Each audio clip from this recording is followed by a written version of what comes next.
Salut tout le monde, j'espère que vous allez bien. On se retrouve aujourd'hui pour une nouvelle vidéo où on va faire un petit peu le suivi des terras et je vais vous présenter le nouveau terrarium de mon gecko et le nouveau terrarium de mon petit Pantherophis guttatus no. Je parle du nez, je suis désolé, je suis malade. Voilà, j'espère que ça vous dérangera pas trop. Et comme d'habitude, je remercie toutes les personnes qui ont liké, qui sont abonnées, qui ont partagé. Ça fait super plaisir. Si jamais vous voulez pas rater nos vidéos, n'hésitez pas à activer la cloche des notifications. Et puis voilà, c'est parti. Du coup, là, on est devant le nouveau Terra de mon gecko. Alors, je suis dégoûté parce que les vitres en plexiglas ont pris cher. Je sais pas si vous voyez, mais elles sont griffées. Bon, c'est des vieilles vitres, après, je vais les remplacer par du verre. C'est pas dérangeant pour le moment, mais bon, c'est un peu embêtant parce que ça gâche la vue. Alors, dans ce petit terrarium, hop,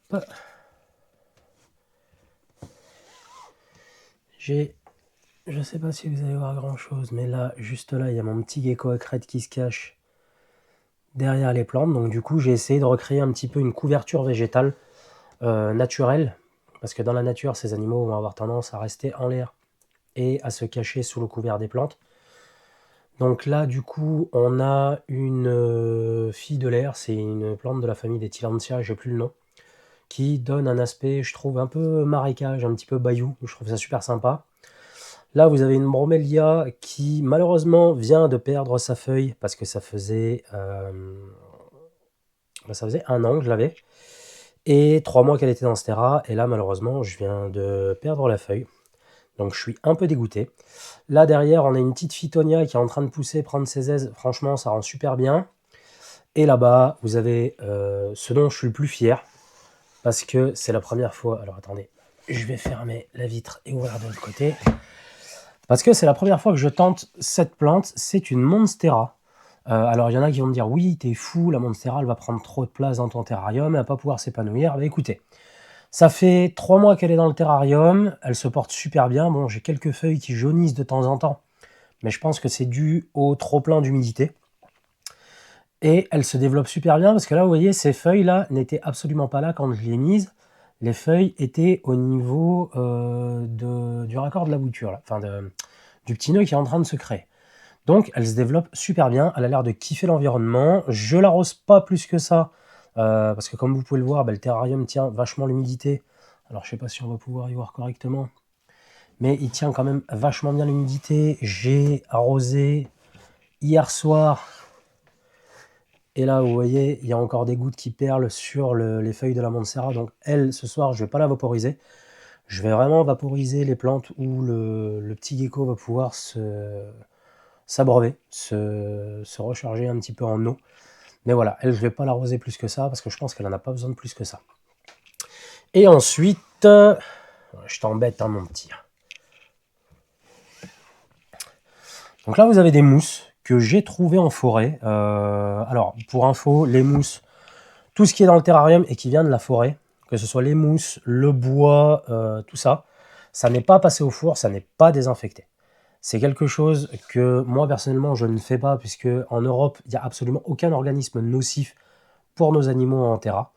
Donc, je préfère laisser la microfaune et les micro-organismes qui vivent dans ces mousses et ces branches continuer à vivre et, au contraire, coloniser mon terra. Le seul truc qui peut être embêtant, c'est que j'avais ramené une branche qui était pleine de fourmis. Donc, à un moment donné, je me suis retrouvé avec plein de fourmis dans le terrarium. Bon, maintenant, j'en ai plus et je cherche des petits prédateurs de fourmis pour réguler un petit peu la population si jamais ça arrive. Mais voilà, on est sur un terrarium qui fait quand même une bonne dimension. Si mes souvenirs sont bons, celui-là c'est un 60 par 70. 60 par 75, c'est ma femme qui me l'avait offert. Et pour un individu, c'est largement suffisant. Ceux qui vont me dire, oui, mais dans la nature, il y a toute la place. Oui, mais là, on n'est pas dans la nature. Et pour info, cette espèce de gecko, il n'y a pas si longtemps que ça, on pensait qu'elle était complètement éteinte. Et c'est grâce à des herpétologistes et à des terrariophiles passionnés qu'on a réussi à relancer l'espèce. Donc vous voyez, la terrario, c'est pas que du négatif. Au niveau de mon substrat, je suis sur un mélange de terreau, tourbe blonde. Alors le terreau, il est garanti sans pesticides et je m'en sers depuis des années. J'ai absolument aucun problème avec mes bêtes. Tourbe blonde et feuilles mortes. Voilà, quelque chose qu'il va falloir que je mette un petit peu dans tous mes terrains. Franchement, ça marche super bien, les plantes s'y plaisent. Le liège, bon, bah, ça c'est du liège que j'ai acheté en magasin. Et voilà, ce petit bonhomme a rejoint son terrarium il y a 2 jours et il se porte super bien. Ce soir, ça va être nourrissage. Je vous le filmerai un petit coup. Je commence à peine à nourrir à la pince. Donc voilà, pour ce terra qui reproduit une petite ambiance forêt tropicale. Et ensuite, on passe au deuxième terra que je viens de finir ce matin. Enfin, finir, c'est un grand mot. Parce que il me manque des branches qui sont en train de sécher et des plantes artificielles. Alors, pourquoi artificielles? Parce que l'animal qui est dedans risque de me défoncer les plantes naturelles. Et j'ai pas forcément envie que ça arrive. Donc, je fais un mix naturel, artificiel, mais je veux que ça ait quand même un rendu plutôt naturel. Voilà. Donc, je vous le présente. Ça, c'est le terrarium que je viens de terminer, entre guillemets, ce matin. Donc, c'est un terrarium qui fait 75 par 57 par 60 de profondeur. Voilà. Et où dedans, vous avez un Pantherophis guttatus snow mâle qui est en pleine croissance. Alors, voilà. Là, vous allez voir sa petite tête.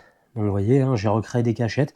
Donc là, il est sous une espèce de souche que j'ai posée exprès à l'horizontale qui lui permet de creuser et se créer comme une cachette. On va essayer. Hop, là vous avez de la sphègne. Donc là, le terreau, c'est exactement la même chose. Et je vais essayer de vous le montrer. Voilà, vous voyez, il est parti se planquer. Je vais pas trop l'embêter, il est en train de s'acclimater à son nouveau décor. Donc là, pareil, hein, tout ce qui est branche d'arbre, tout ça, c'est absolument pas passé au four. Tout est naturel dans le sens où ça a été ramassé dans les bois. La sphègne, c'est quelque chose que j'ai acheté. Pourquoi de la sphègne? Parce que justement, ça permet de maintenir quand même un petit seuil d'humidité dans une partie du terrarium, ce qui permet à l'animal de pouvoir muer tranquillement et d'être peinard. Alors, pour ceux qui n'ont pas remarqué, il n'y a pas encore de gamelle d'eau. C'est très simple, la gamelle d'eau est en train de désinfecter. Donc, pour le moment, il n'y a pas de gamelle d'eau et je vous recommande de le faire quand même minimum, allez, une fois par semaine, tous les 15 jours, vous désinfectez un coup votre gamelle. D'accord? Et après, vous la rassez bien.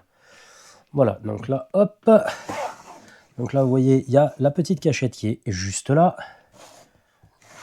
Et de ce côté-là, eh ben, on a une autre cachette, un petit peu moins cachette, avec l'emplacement de la gamelle d'eau qui va venir juste là. Et derrière, il peut se planquer, se mettre bien fin. Voilà, donc il y a d'autres branches qui vont venir agrémenter ce terrarium. Il n'est pas fini, il ne va pas rester comme ça. Hein. Mais voilà, c'est l'aventure terrarium. Alors, je mets naturel entre guillemets, parce qu'avec les serpents, mettre des vraies plantes, c'est compliqué.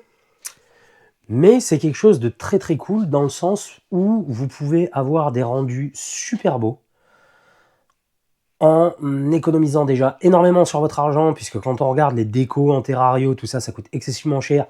Là, dans ces terrariums-là, les seuls trucs que j'ai payés, c'est les plantes, et encore, elles étaient en promo. Donc, je crois que dans le terrarium, en tout, hein, avec le néon, les plantes et le substrat, je dois être à 20-25 €, pas plus.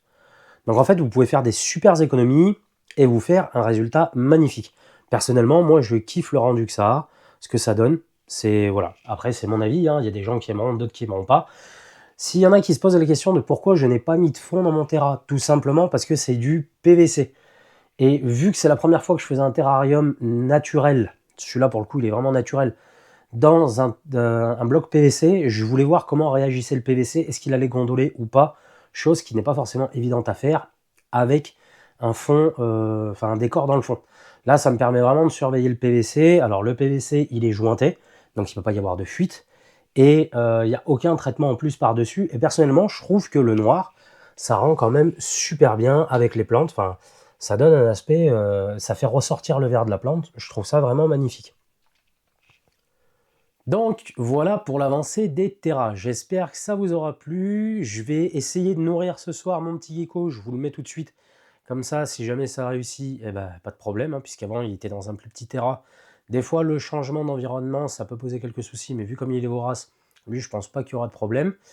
Et puis voilà, j'espère que vous avez apprécié cette vidéo et on se retrouve très vite pour de nouveaux updates dans la pièce, des nouvelles descriptions d'espèces, des nouvelles descriptions d'install, de plantes, de tout ce qui concerne la terrario, ce monde fascinant et merveilleux. A plus, ciao!